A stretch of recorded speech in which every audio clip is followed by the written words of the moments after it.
Toma su lugar, hermanos. Hoy nos corresponde la última lección, hermanos, del capítulo 6. Hemos estado viendo la redención ejecutada por Dios Hijo. Y hoy corresponde, si no más bien recuerdo, que es la última lección, la lección número 27, y que consiste en la siguiente pregunta, que dice: ¿en qué consistió la humillación de Cristo? ¿En qué consistió la humillación de Cristo? La respuesta es: la humillación de Cristo consistió en haber nacido en una baja condición, sujeto a la ley de Dios, sufriendo la miseria de esta vida, la ira de Dios y la muerte maldita de la cruz, en haber sido sepultado y en haber permanecido bajo el dominio de la muerte por algún tiempo. En eso, amados hermanos, consistió la humillación de nuestro bendito Salvador. La segunda persona de la Trinidad, en todas estas cosas que la respuesta nos muestra de esta pregunta 27, ¿en qué consistió la humillación de Dios?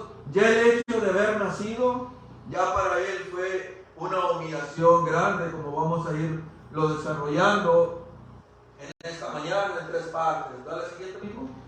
Dicen los textos de la palabra de Dios de la siguiente manera.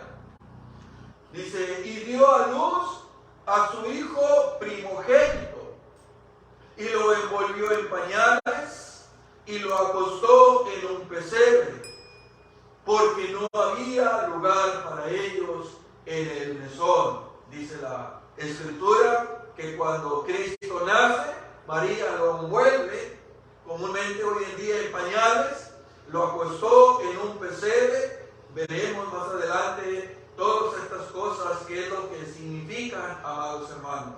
La siguiente texto, Filipenses 2:7, sino que se despojó a sí mismo, tomando forma de siervo, hecho semejante a los hombres.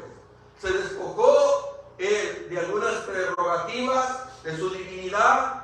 Dice la palabra de Dios: se despojó, tomó forma de siervo y fue hecho semejante a los hombres. Gálatas 4:4 dice: pero cuando vino el cumplimiento del tiempo, Dios envió a su Hijo, nacido de mujer y nacido bajo la ley.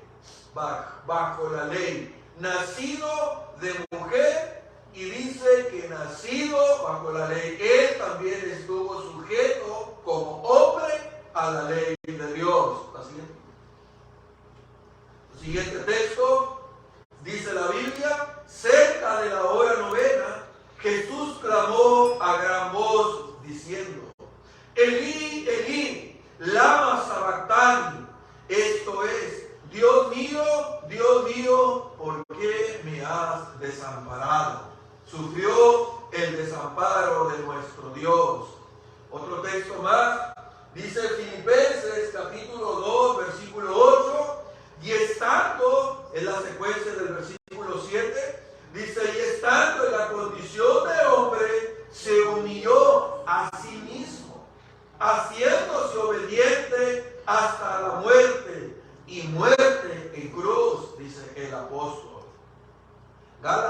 Según 1 Corintios 15:3, dice: porque primeramente, dice Pablo, os he enseñado lo que asimismo recibí, que Cristo murió por nuestros pecados, conforme a las Escrituras, y que fue sepultado y que resucitó al tercer día, conforme a las Escrituras. Ahí nosotros podemos ver lo que decía la respuesta de nuestra pregunta 27. Dice: en haber sido sepultado y en haber permanecido bajo el dominio de la muerte por algún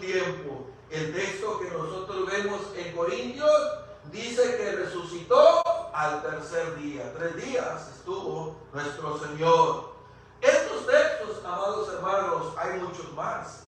Es imposible abarcarlos todos. Hay muchos más. Estos textos nos hablan acerca de en qué consistió la humillación de Jesucristo al traer la redención del hombre. En todos estos textos nos muestran de una manera clara. ¿En qué consistió su humillación? La Biblia, mis amados hermanos, me comí la L. La Biblia nos dice con toda claridad y nos enseña con toda claridad que antes de la humillación de Cristo, Él estuvo en una condición privilegiada, en una condición elevada, como la segunda persona de la Trinidad. Dice, por ejemplo, Juan capítulo 1, versículo 1, en el principio, en la eternidad, era el Verbo, y el Verbo era con Dios. Dice, y el Verbo era Dios. Ahí nos habla acerca de Cristo, la segunda persona de la Trinidad.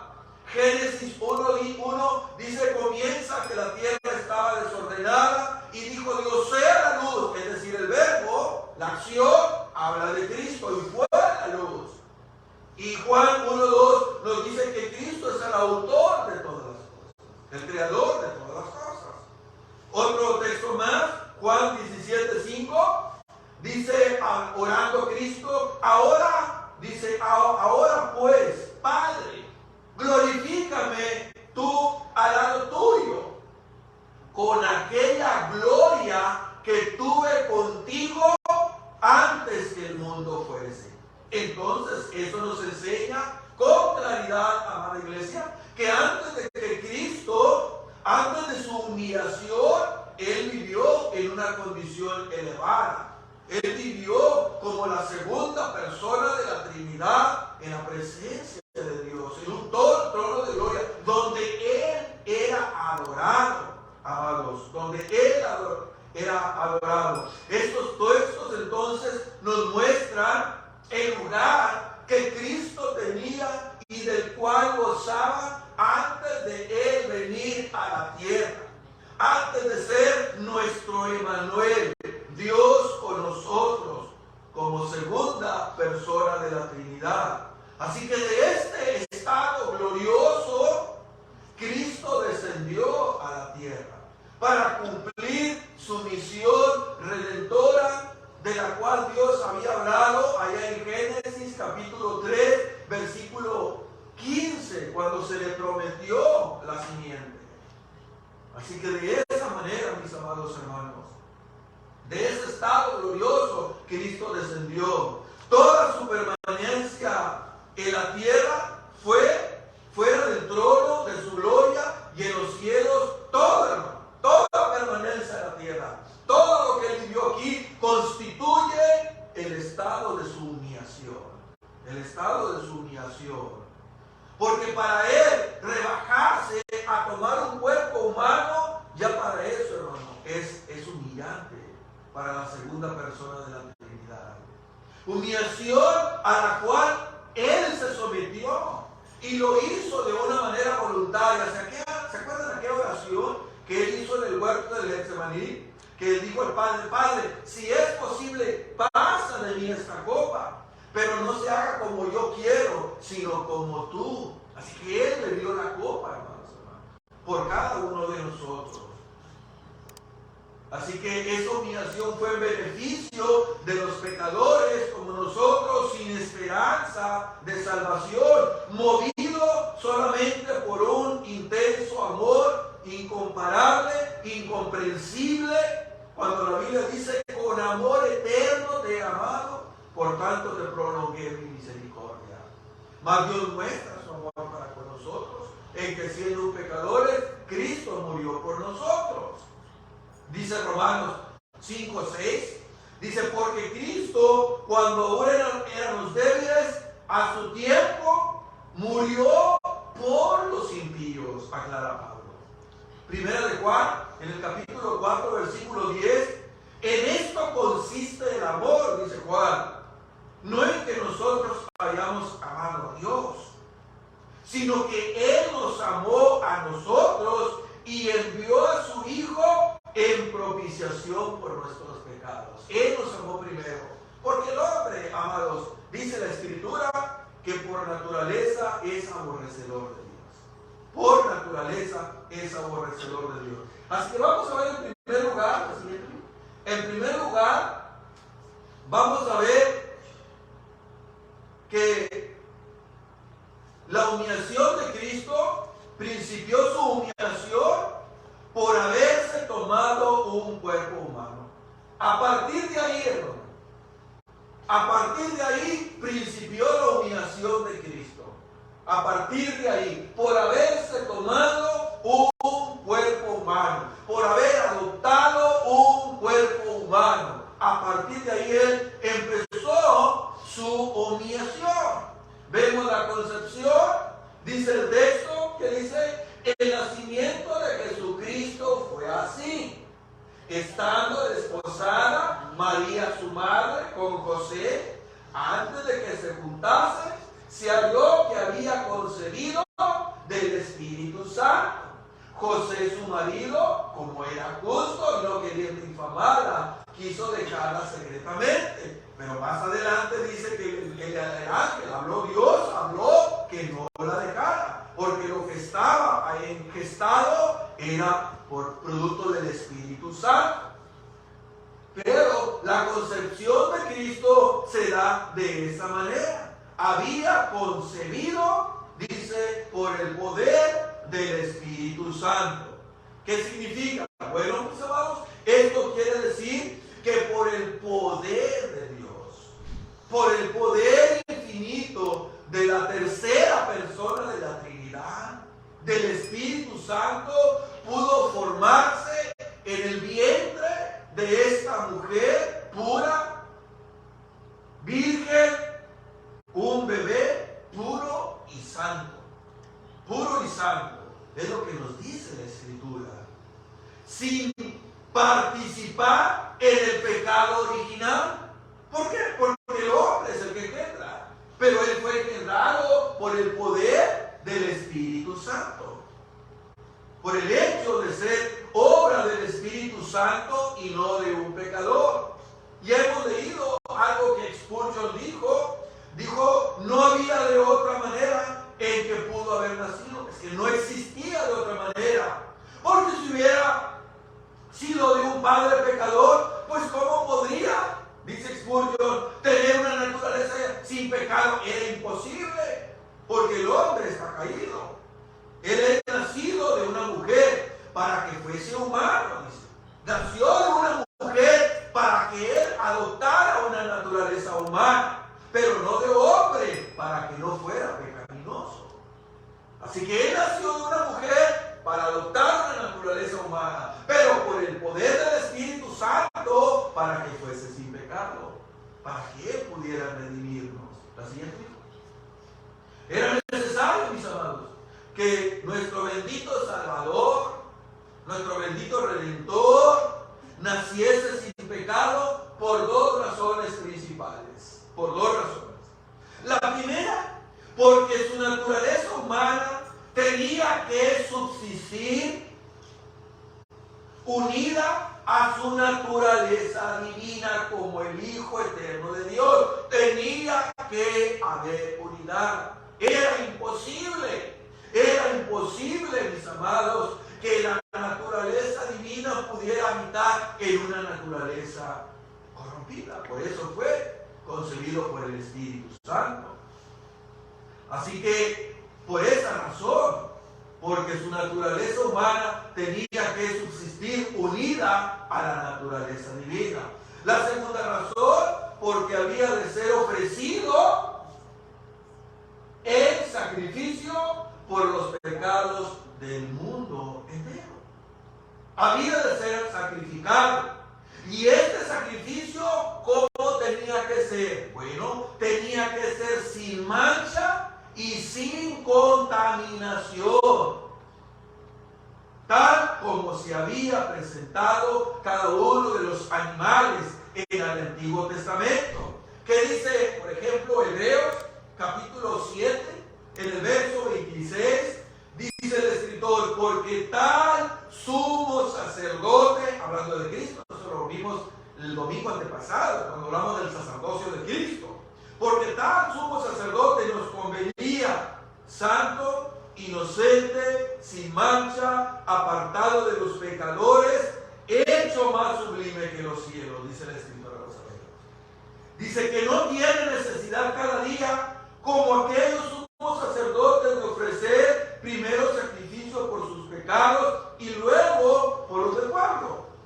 Dice, porque esto lo hizo una vez para siempre, ofreciéndose a sí mismo.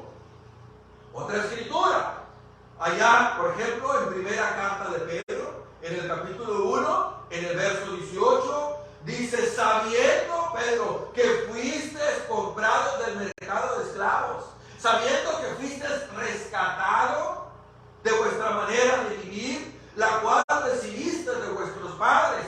Y luego dice, no con cosas corruptibles como oro o plata, sino con la sangre preciosa de Cristo, como un cordero sin mancha y sin contaminación. Sin mancha, hermano. Eso ofreció sin mancha y sin contaminación.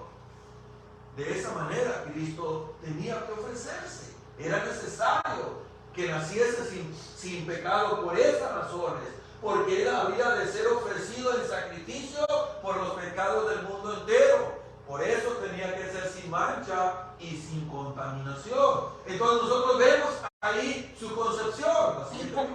Ahora, vemos cómo fue concebido. Ahora veamos su nacimiento. Dice el texto, dice, y mientras estaba ahí, se cumplió el tiempo. Así que dio a luz a su hijo primogénito y lo envió en pañales, lo envolvió, perdón, en pañales y lo acostó en un pesebre porque no había lugar para ellos en el mesón, pues la posada, en el mesón. Me gusta lo que dice el escritor y comentarista Barclay. Dice que no hubiera lugar en el mesón. Dice, era simbólico de lo que le iba a suceder a Jesús. El único lugar donde había espacio para él era la cruz. Era la cruz. Eso es tremendo. Así que dice la Escritura que llegó el momento del alumbramiento y nace Jesús.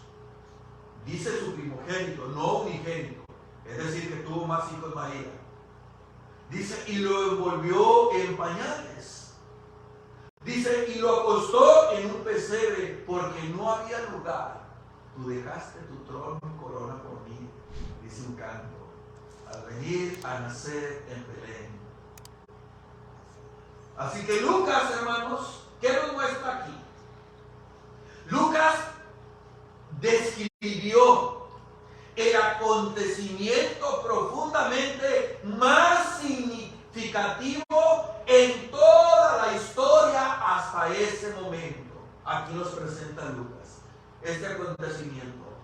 El más importante, el más grande en toda la historia. Tan es así que es después de y antes de. Tan es así, hermano, que la historia se partió en dos.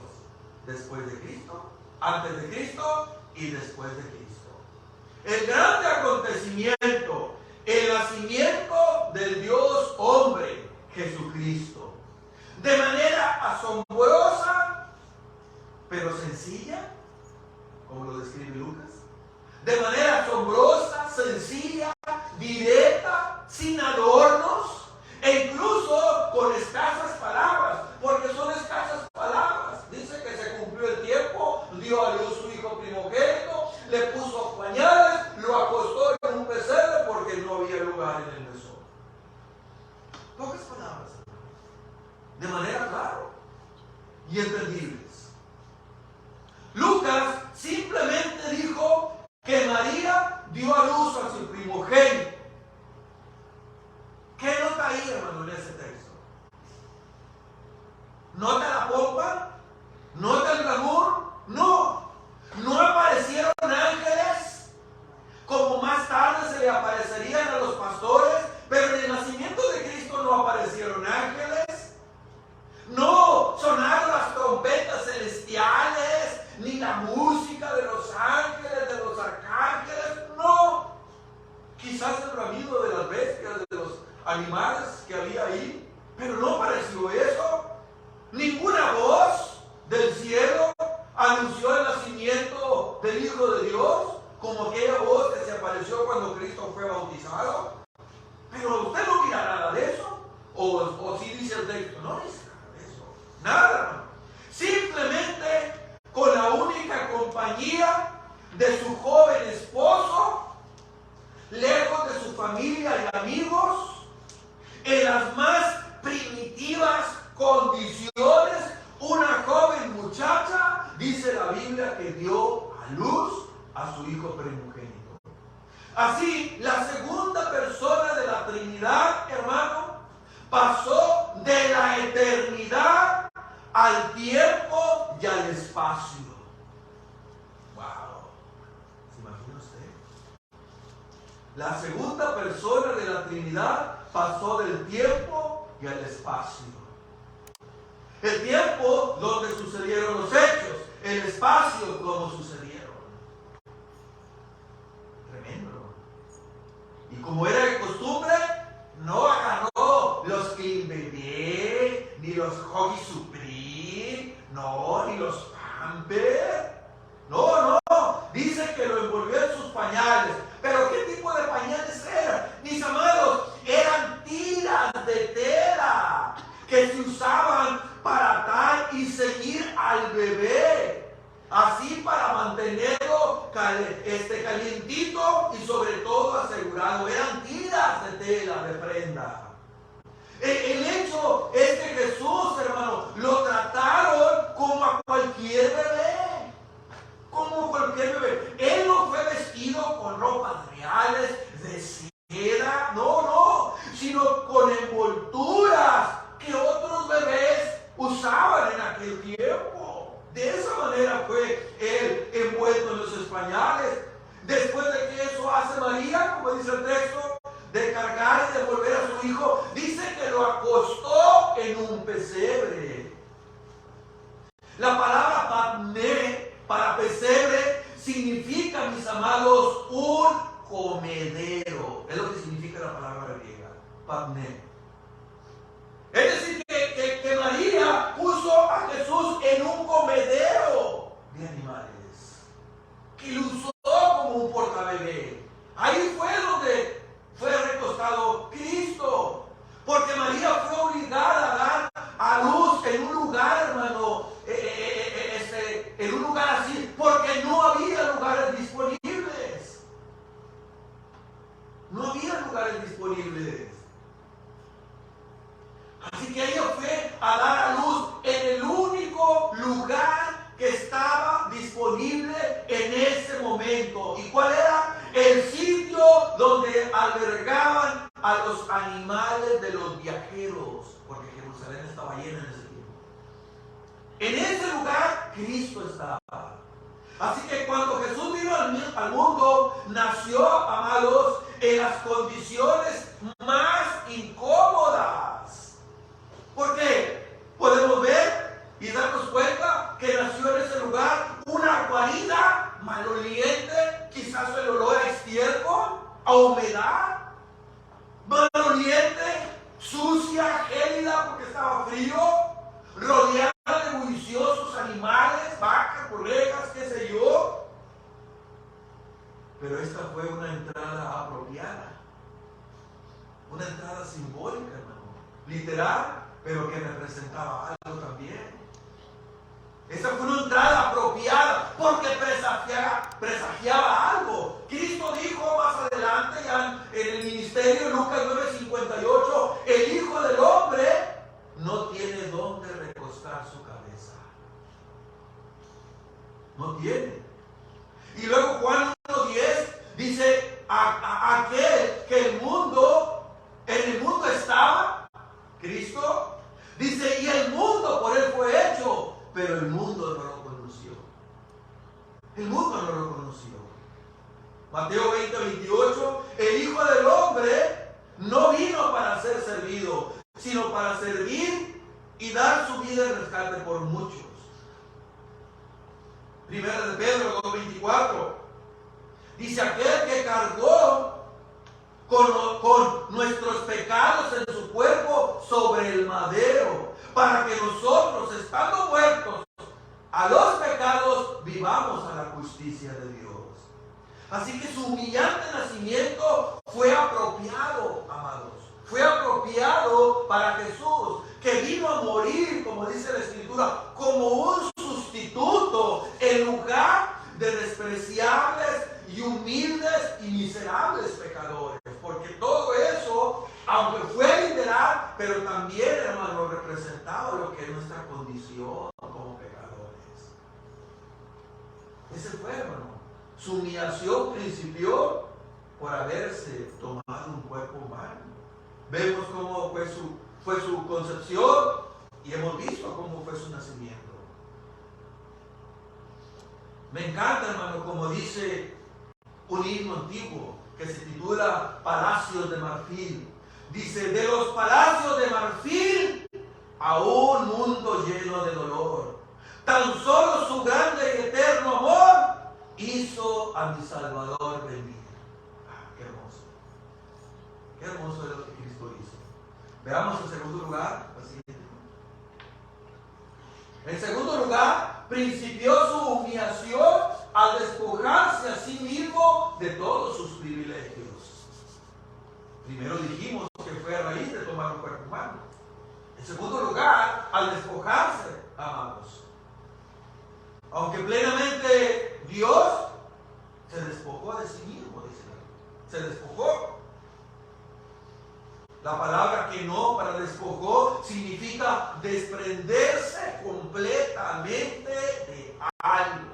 Así que Jesucristo se despojó a sí mismo de todo vestigio de superioridad y de privilegios, cualquier derecho divino para su provecho personal. A eso se refiere.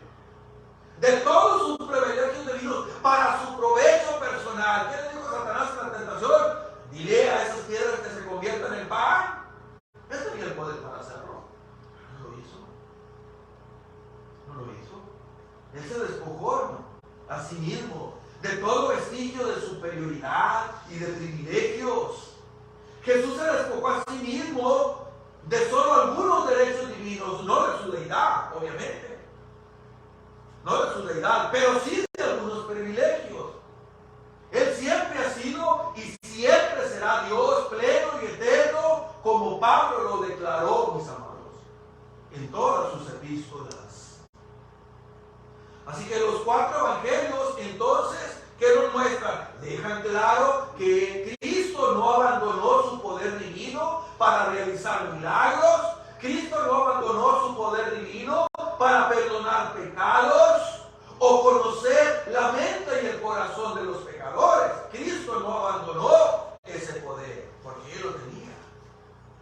Él lo tenía. Si Él hubiera dejado de ser Dios, lo cual es imposible, no hubiera podido morir entonces por los pecados del mundo. Habría muerto en la cruz y permanecido en la tumba, incapaz de poder vencer el pecado. Incapaz. Como dijo un escritor, Lenski, incluso muerto, dice el escritor, incluso muerto, tenía que ser el Dios poderoso a fin de vencer la muerte con su muerte. La muerte con su muerte. Así que dice la escritura que se despojó a sí mismo. Eso fue lo que leímos en Filipenses capítulo 2, verso 17. Eso ya lo vimos, más detallado. La siguiente cosa. El Hijo de Dios, hermano, se despojó a sí mismo de cuatro derechos divinos importantes. De cuatro derechos divinos. Primero, el primer derecho, se despojó a sí mismo momentáneamente de su gloria divina. Poco antes del arresto, mis amados, Jesús levantó a los ojos al cielo y dijo allá en Juan capítulo 17, versículo 1: Padre, la hora ha llegado,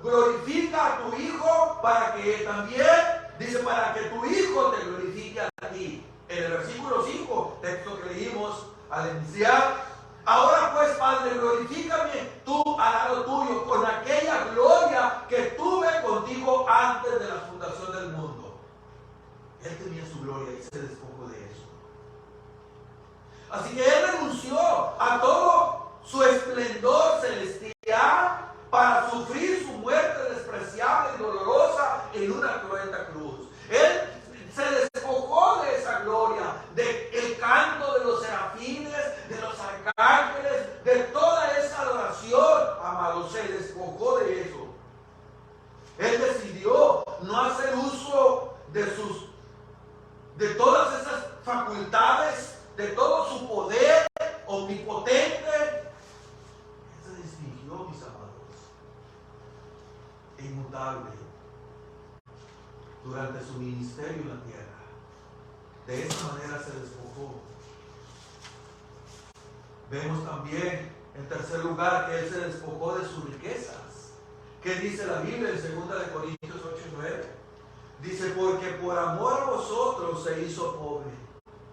Dice Pablo, se hizo pobre, aunque era rico, para que vosotros, por medio de su pobreza, fueseis enriquecidos. Gloria a Dios por ello. Así que Él renunció a todo, incluso a sí mismo, a su propia vida. Sí, hermano. ¿Qué dice Juan 10:11? Yo soy el buen pastor. El buen pastor su vida da por las ovejas. Y eso fue lo que hizo en la cruz del Calvario. Encima de todo eso, cargó sobre sí una deuda pesada. Aquella copa que en el huerto del Getsemaní Él rehuía, Él la bebió, hermano. Él la bebió, la más pesada que jamás nadie puede soportar. En cuarto lugar, se despojó a sí mismo por un tiempo de su relación única e íntima directa con el Padre Celestial, incluso hasta el punto de que lo desamparara. ¿Se acuerda el texto que leímos de Mateo? Elí, Elí, lama sabactani, Dios mío, ¿por qué me has desamparado? Se despojó de eso, hermano.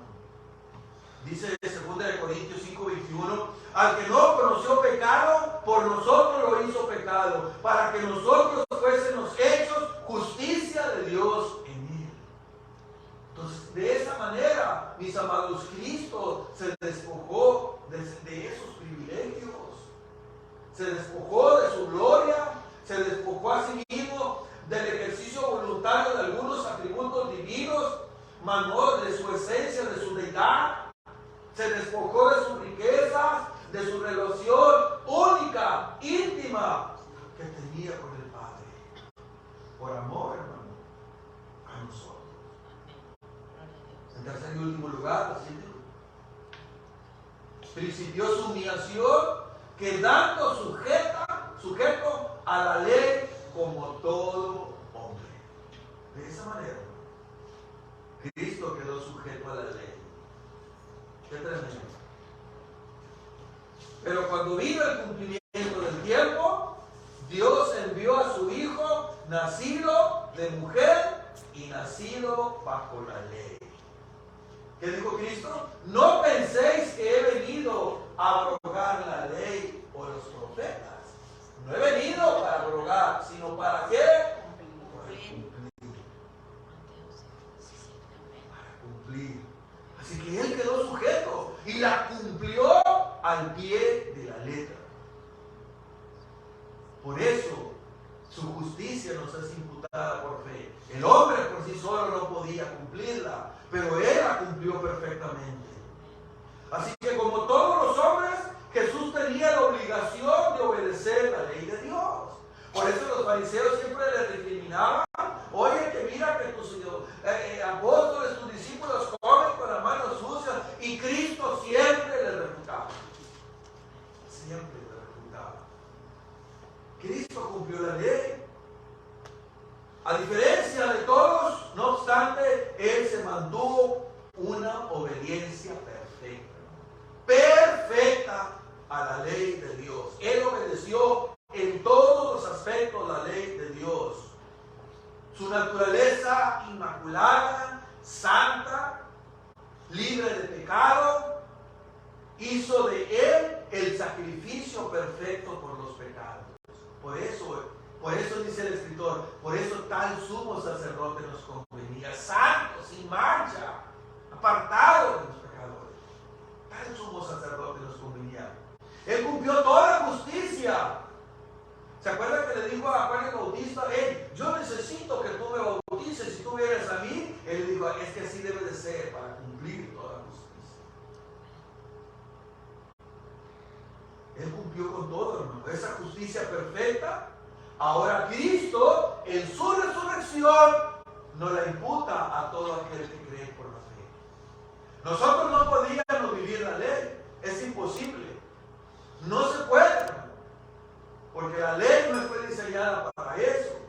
Es como el espejo cumple su función, ¿no es cierto? Para mostrarnos, para arreglarnos, para peinarnos, la mujer para maquillarse, cumple su función. Pero el lavamanos también cumple su función. El espejo no puede hacer lo que el lavamanos. El espejo le dice dónde está la mancha y el lavamanos sirve para quitar la mancha. De la misma manera, la ley servía nomás para señalar nuestras imperfecciones, pero no podía ser otra cosa. Mientras que la gracia de Dios, por Cristo, es la que nos limpia de todo pecado. Es la que nos limpia de todo pecado. Cumplió Cristo, hermano, tan exactamente la ley, no porque, y la cumplió, no porque Él estuviera obligado a hacerlo. Él era santo, no porque Él tuviera obligación de hacerlo, sino porque tomaba el lugar de los hombres. Él era nuestro representante legal, la cabeza federal. Él era el que nos estaba representando. Como el hombre no podía, entonces Él vino en nuestro lugar como sustituto. Y Él la cumplió cabalmente, sin faltar nada. Todo, hermano, lo que el hombre no podía hacer, Él lo hizo. Por eso, hermano, Él nos imputa su justicia y nos hace justos delante de Dios. La siguiente. Dice que esta sumisión tan completa a la ley que Él mismo había dictado constituye un detalle muy significativo de su humillación. Vamos a ver el detalle, hermano. Constituye un detalle muy significativo. El bendito Cristo participó de todas las aflicciones y amarguras, mis amados hermanos, de nuestra propia vida. Participó de todas las amarguras. Despreciado y desechado entre los hombres, varón de dolores, experimentado en quebranto, y como escondimos de Él su rostro, fue menospreciado y no estimamos. Él participó de todas las aflicciones y amarguras de nuestra propia vida. Él tomó nuestras debilidades, Él tomó nuestros afanes, nuestros trabajos, nuestras privaciones, tentaciones, tristezas, fatigas, hambre, sed, cansancio. En suma, mis amados, todas las necesidades, lo mismo del cuerpo que del alma. Él tomó en sí todo. Mas las aflicciones motivadas por las enemistades de los hombres, la tiranía de los potentados y hasta la falta de fidelidad de los suyos, porque acuérdense que en el arresto lo abandonaron. Él fue despreciado, Él fue despreciado, Él fue desechado. Fue desechado. No solo eso, que continuó su humillación con haber tomado el lugar de los hombres. Tomó nuestro lugar de los hombres. ¿Y qué hizo Dios? Dejó caer su ira sobre Cristo. Aquella ira que era para nosotros fue descargado en el Hijo de Dios. Así que continuó su humillación con haber tomado el lugar de los hombres en la ira justa, santa del Padre, que llegó a descargar en Cristo en la cruz del Calvario. ¿Se acuerdan de la oscuridad que había? Dice que se apoderó la oscuridad cuando Cristo estaba en la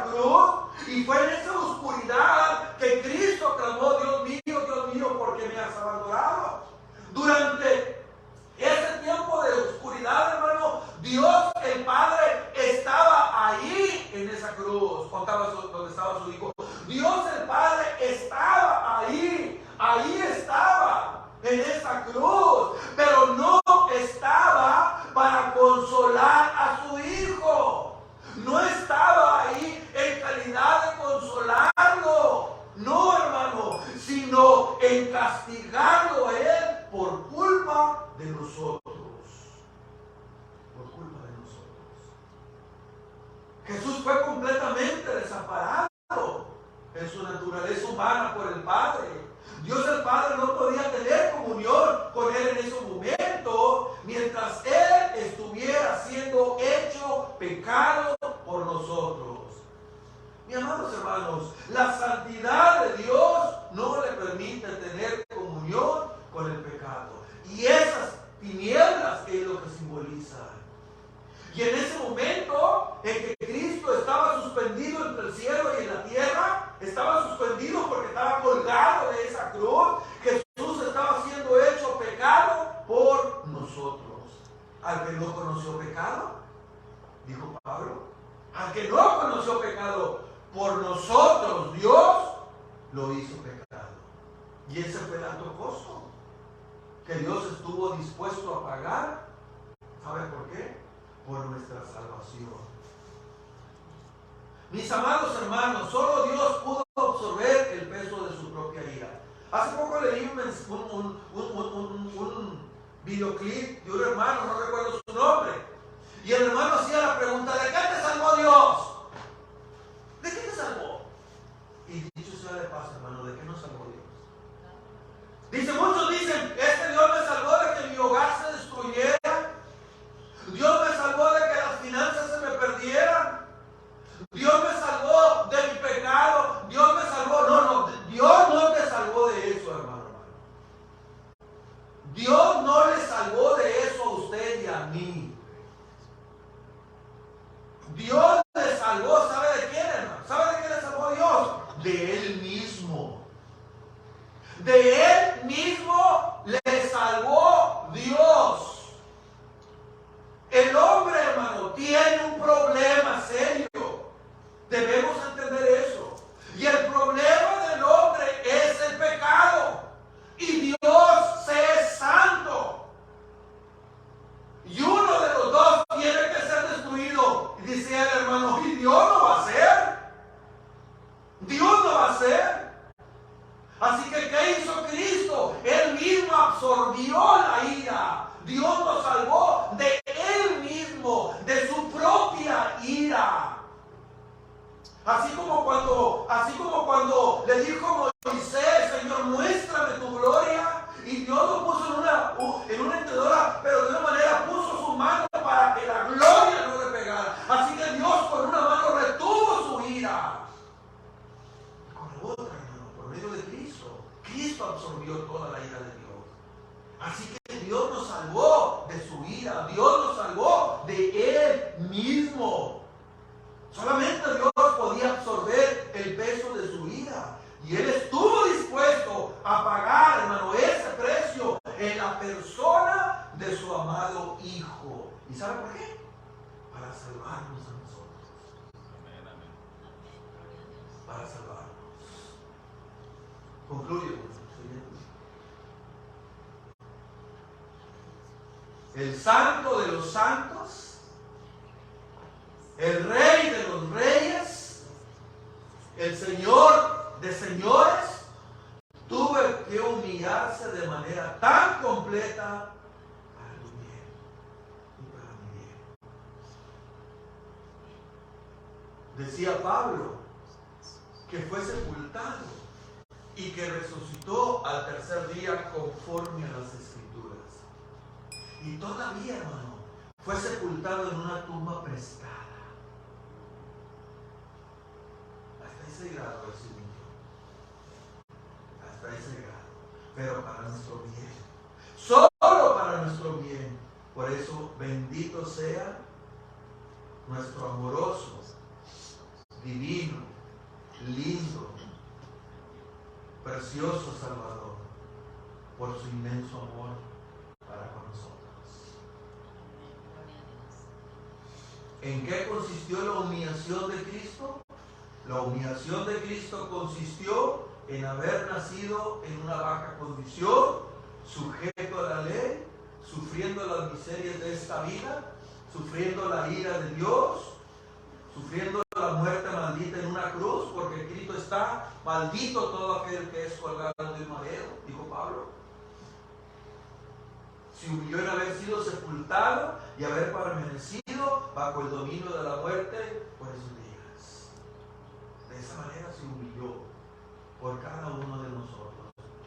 Por eso el autor de los Hebreos dice: ¿cómo escaparemos si descuidamos una salvación tan grande que costó la salvación de Cristo?